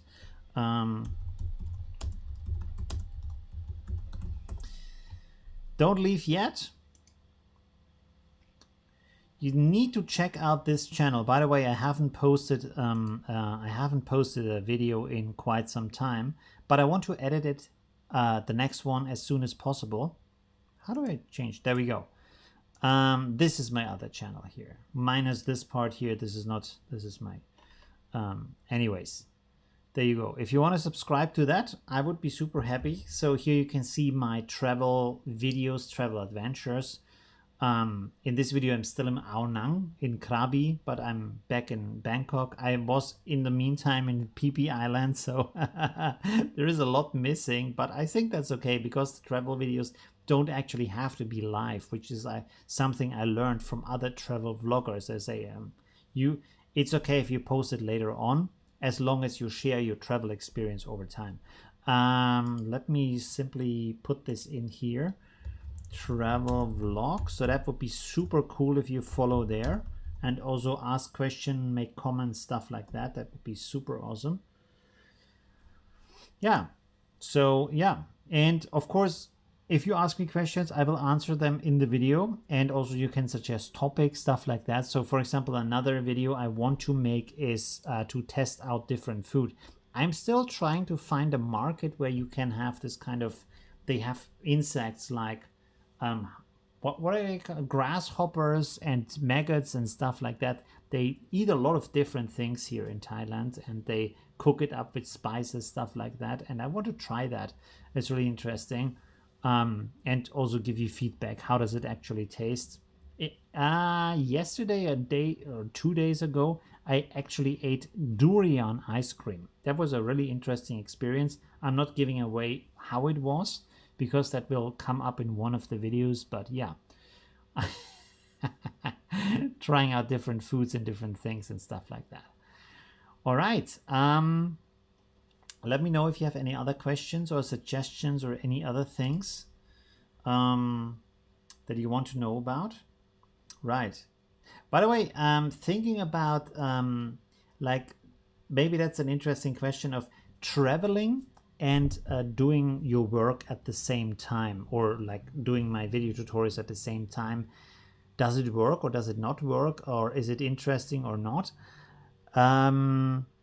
The interesting thing is, well, of course, the situation I did not expect to be as dramatic is with the COVID situation, with the lockdown situation, that so many things would be closed, because when I planned the trip, it completely was not like that. So I thought I could do a lot more things, but still, there's a lot to do in Thailand still. But another thing that I kind of underestimated is the heat that, of course, is everywhere. And the thing is that our body really reacts very different in these kind of extreme conditions. So when I'm at home in my country, of course, if I'm sitting in a well-tempered room and everything is okay and I have all the time and like just feel good, you can think normally. But if everything is like super hot, all of your senses are like you feeling like you are packed into cotton a little bit, right? You can't think right, you can't taste right actually also, which I found out, that you have to cool down because you're also exhausted from the heat. So all of these senses are a little bit limited at that moment. And this really impacts how much you can put energy into things, and also how clear you can think about different topics. For example, doing photos on a situation. Because first of all, you're standing in a heat, which is not only hot, but also through the humidity feels a lot hotter than it actually is. So you're standing in the full sunshine, and you only want to get out of that sunshine. You don't want to sit there around for hours. So if I do a photo shooting in Vienna, it's no problem when the photo shooting lasts for 2, 3, 4 hours. Stand there and take photos and try to find the right angle and try to take the best picture. And here is like, you get out, I don't know, let's say of a air-conditioned market or of a car or something, and you just want to get back into that room because it's just so hot.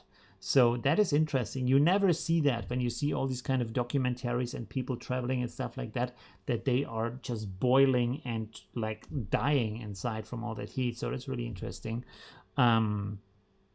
And it impacts, of course, when you're on holiday, you don't realize that, because the only thing you do is chilling all day. You don't have to think about any kind of complex decisions or stand in the sunshine to look for some certain perspectives or stuff like that, right? Or find the right spot, the right location. So that's a completely different situation, and this is why often we don't feel that when we do holiday, rather compared to working in that kind of situation. So that was really interesting and a little bit surprising. Of course, right now also at the same time is the hottest time of the year, so bad planning maybe on my side. But it's better to try things, right? Because then you know what is going on, right? There's a lot of potential here to do cool things, but now it's a little bit limited from, like I said, the COVID situation, the heat situation, and I can't even travel that much because you have to stay in certain areas. Otherwise, you have to go into quarantine or other kind of limitations. So it's a little bit like difficult everything, but at the same time, it's a good learning process for me. What was the other thing I was talking about? I don't know. Ask me something in the chat if you want to. What else is there? I wanted to say something else, but I kind of forgot right now.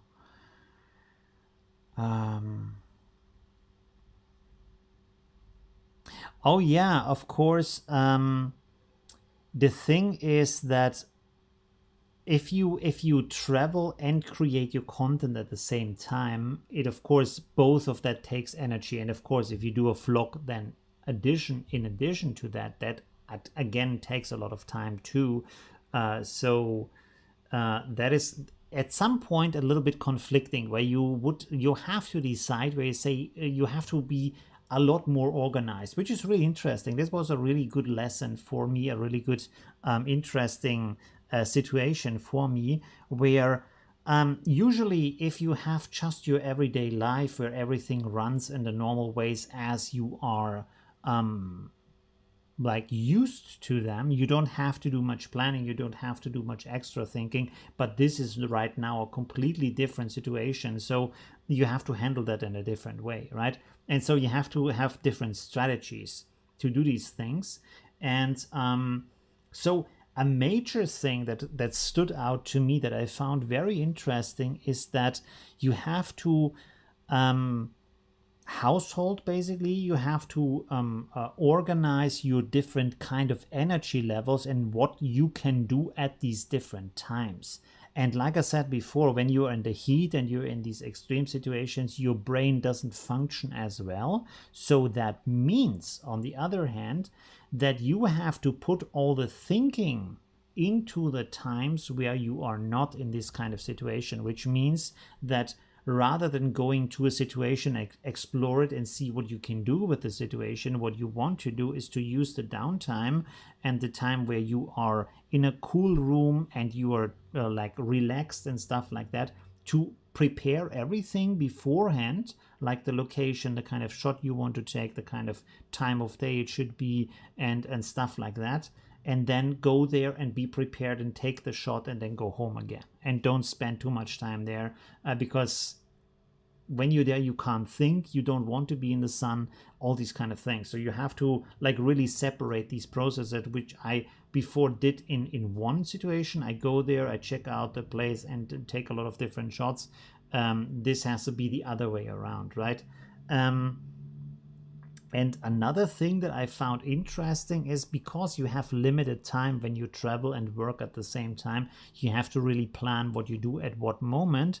It is important that you have set up basically the highlights, if you know what I mean. Like you want to set up the most important things you want to see, the most important things you want to do, and then have also exploration time for the rest of the situation. But to say, okay, this and this and that are things where I know they will be good when I do them, and they will be effective and will also work out, while then you can fill the rest of the time with other stuff, right? So you can, it's good, like normally, like, I find it really interesting when you travel and you just explore, like you have zero preparation for anything and you just see what the day brings, because then you can be surprised by all the kind of situations. But the problem is, if you work, and what you do when you travel is also working and creating content, you have to produce something that is useful. So you can't stumble into a situation and not know if the situation is going to be good or not good, right? So this is also kind of a thing where I thought, okay, if I do this again, I have to do a lot of planning before, where I know when I get there, I already have everything planned out that gives me the value that I need to create the content that I have to create to run my channel, basically, right? And then if other cool stuff happens, that's the cherry on top of that. That gives me even more cool things and also brings life into the situations. But the main parts of the, how can I say, the most important things have to be planned out, right?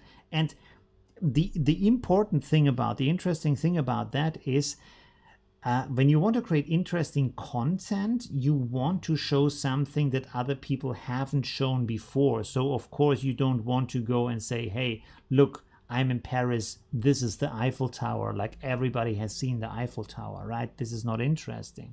You want to find like a special location, like a hidden little market or something that is kind of unknown, but at the same time very beautiful and interesting to explore, stuff like that.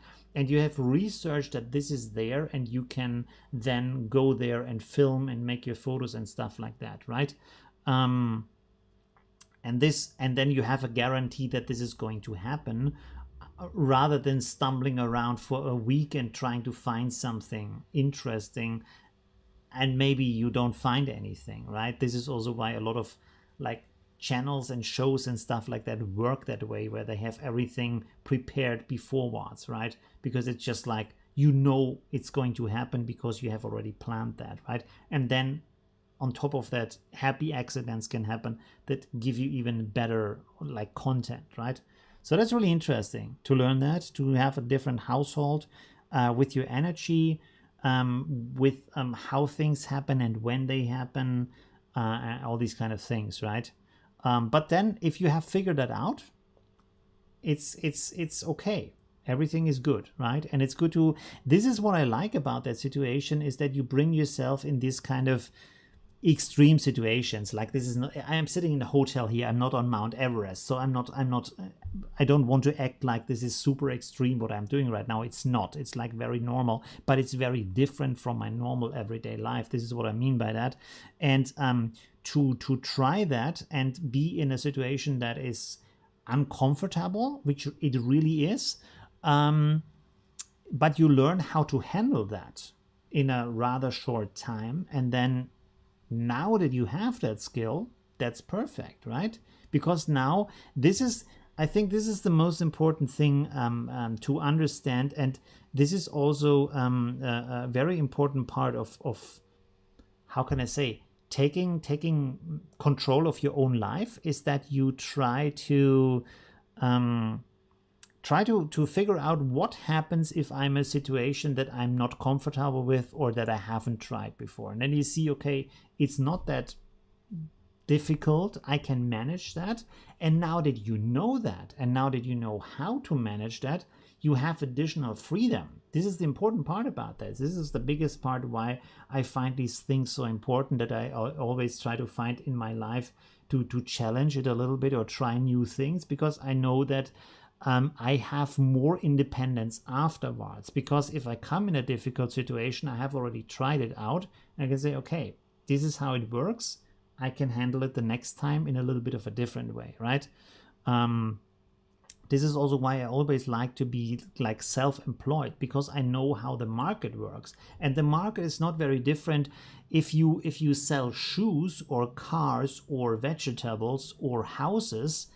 It's not really different. You sell a product, and there's the need of the customer, and there's the product you have, and you know how to bring them together. It's not really important what you're selling at that moment or what you're doing at the moment, right? So the same goes for other things. Like, for example, I don't know, being artistic, being creative, if you know how to handle the process. So here's the feeling, and here is how I want to, like, here's the medium, I have to press the feeling into the medium. If you know it with one medium, you can translate them into other mediums, right? So that's kind of interesting to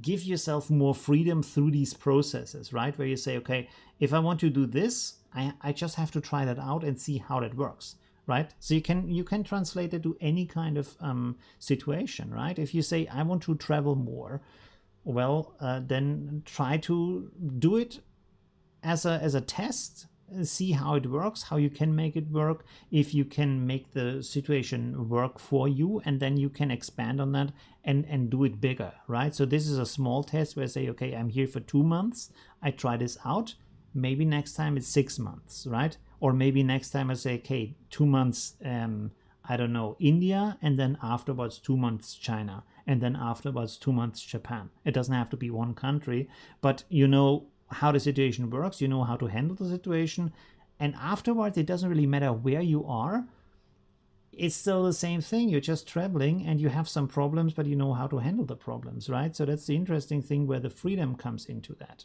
And this is really yeah, this is really what I like. This is also the kind of thing where you say, how far can I push things in my life until I reach a point where I personally can't handle that anymore, right? Where it's too much for me. And this often happens, right? Where you just feel like, okay, this is not for me. I'm not this kind of person. I'm not this kind of, for example, when I tried this kind of vlogging thing, I don't know, let's say half a year ago, something you can remember, I did some vlogging videos, and I really quickly figured out I'm not that kind of cool person and energetic person like other people are. I'm not Casey Neistat. I'm not Fun for Lewis. I'm not, I don't know, these other guys. I can't do that. That's not my thing. You know, I'm not doing it like that. So I'm doing it in a different way, but that's still okay. And even if not many people watch the vlog right now, it's still for me a way to have a self-reflection on myself of what I'm doing, and also finding out, oh, actually my life is a little bit boring because I don't know. If you do a video about your life and you film yourself and you realize that you actually don't really do much with your life, even though you think you do a lot, it's a very interesting reflection on yourself, right? Where you think, maybe I should try harder to do some more interesting things with my life, and maybe change it a little bit around, and maybe actually think about what am I doing every day with my life, right? Because often what happens in life is that we kind of think we solve a situation, but actually what we do is like we solve it, let's say 20-25%, and then at the next day, instead of overcoming that problem, we solve the same problem to the same degree again, 25%, and we maybe do that for 10 years, 20 years, for all of our lives, right? So that's really interesting. Hi, Christopher. I've already finished the feedback, and I'm now just talking about my travel. I hope that's okay. Some people are still sticking around, so that's pretty cool. Yeah, so that's basically for me the kind of situation I'm in right now, and I find it very satisfying, actually, in a painful way, but still, that's pretty good. You know, if something breaks and you know you kind of learn how to fix it, then you are better off next time, right? What was I talking about before? Oh yeah, that kind of boringness in life. And this is what, like, I feel like this happens with most people, where we get, like, convenience is really important for everybody, right? Because it just feels nice, but it also makes us like feeling like we achieve something while we are achieving nothing at the same time, right? Because what we actually achieved is to feel convenient, and doing it by moving as little as possible, right? Doing just what we have to, and then come home and watch Netflix. And I think if most people would film themselves and watch that as a film, they would be like, what am I doing right now? And the interesting thing is, like in the films that we watch, we never see that, because you would not watch a movie and watch a character in a movie, even watch a film or anything for like 5 minutes, 10 minutes, let alone 5 hours every night when you come home from work, right? So that's really interesting. And I found myself with myself, right, where you think, what I've actually done today. And then you have a video and the video says nothing. And you're like, oh my God, I have to change that. I have to do something. Maybe not something that takes all of my energy, but just something that might be interesting, or like, I don't know, where you look at it and just sit down with a piece of paper and write down, what would it be like when you feel like you have achieved something, let's say in a week, where you look back at the week and say, I feel good about myself because I did these and these and these things, right? And you just write them down, and often it's not that complicated, right?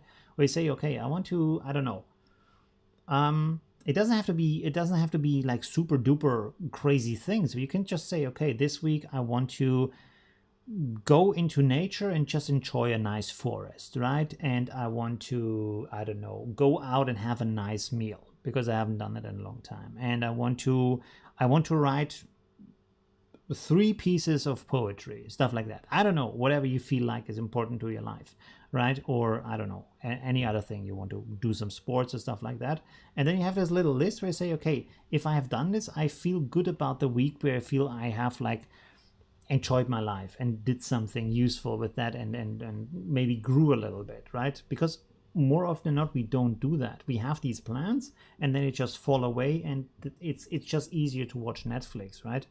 Yeah, so it's interesting. By the way, use the chat.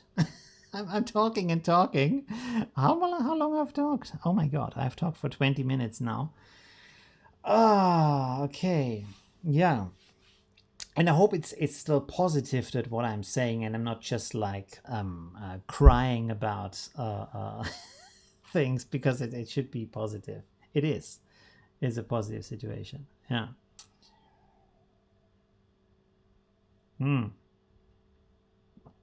Okay. Yeah, I don't know. Use the chat.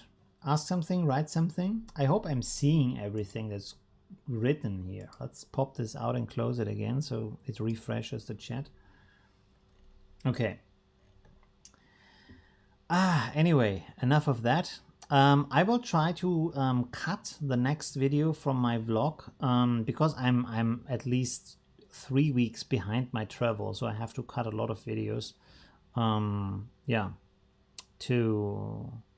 Oh, I also want to make a gear review, because I bought the GoPro Max and I bought this very long selfie stick. I want to make a review about that as a video, so that could be interesting. Is there something else I wanted to review? I'm not sure. Anyways, good. I think we are at 2 hours, so we can actually finish the finish the live stream. I hope that was interesting. It worked surprisingly well, so that's pretty cool. I will be at this hotel for at least 1 week, maybe even longer, so I could do a live stream next Sunday too. That's pretty awesome. Yeah, and maybe next time I will be a little bit more refreshed, so I can also do some photo editing, although I don't know if this will work on this laptop, because it's super hot right now, and because of the noise I can't use the air condition, so also the room right now is pretty hot, which is not good for the laptop. What software did you use before Affinity? Before Affinity, I used Photoshop like everybody else, because main reason for that is because it's the industry standard and your customers expect that from you. And I did web design and also print design for my customers, and so they need Photoshop files, especially if you have to give it to other people in the vicinity, right? Where they say, okay, you make my flyer or you make my website, you made this kind of banner, but now I need this to send to my, I don't know, business card guy who needs to design the business card with it. So you need files that are compatible, and Affinity Photo is not compatible with Photoshop, even though they say you can open a Photoshop file, but that's not actually the case, because Photoshop has a lot of course, technology inside of Photoshop that only Photoshop has, but not Affinity Photo, and vice versa. So you can save it in that format, but often the effects don't carry over. It looks completely different. And of course, you can't do that with a customer, right? If the customer paid thousands of euros for something, and then you say, yeah, but you paid me a lot of money, but sorry, I wanted to save on the software, that's not going to fly. So you have to have this kind of tool that the industry is using, and also other tools, of course, that the industry is using, not just from Adobe, but also other tools, right? Yeah. So yes, that was what I was using. Also, Nick Collection, I've used that longer because that's also kind of a little bit of an industry standard, I would say.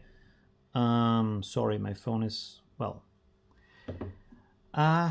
Okay, anyways, there we go. But I think like Adobe is losing ground in recent years, not only to Affinity Photo, but also to, for example, for Premiere. A lot of people start to use DaVinci Resolve, me included, because it's just easier and better and more stable than Premiere. And also you don't have to buy it. It's free for most users.